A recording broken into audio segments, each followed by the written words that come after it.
Milestone স্কুলে প্রশিক্ষণে কাজে ব্যবহৃত যুদ্ধবিমান বিধ্বস্তের ঘটনায় নিহতের সংখ্যা নিয়ে বিতর্ক ডাল মেলেছে বহুদূর। অনেকের দাবি সরকারি হিসেবের চেয়ে প্রকৃত নিহতের সংখ্যা বেশি। আজকে আমার মতো অনেক মা এখানে কান্না করছে।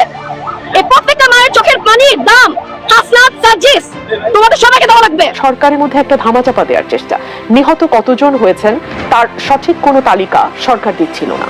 সরকার এবং উদ্ধার কাজে জড়িত সেনাবাহিনী কেন লাশের সংখ্যা লুকাতে চাইছে? সরকারের পক্ষ থেকে আমরা ক্ষমা চাচ্ছি। আমরা আসিফ নজরুল সাহেবের জন্য খুব মন খারাপ হয়েছে আজকে।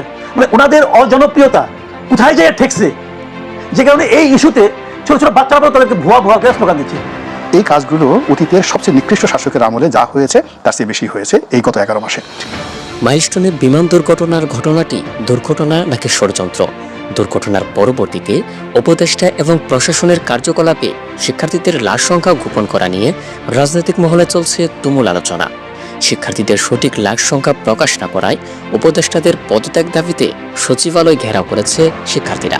বিস্তারিত থাকছে পুরো ভিডিওতে। ডক্টর ইউনূস সরকারের প্রতি মানুষের আস্থা বিশ্বাস কতটা তলানিতে গিয়ে ঠেকেছে তার প্রমাণ মিলছে মাইলস্টোন স্কুলে বিমান বিধ্বস্ত হওয়ার ঘটনার ফলে।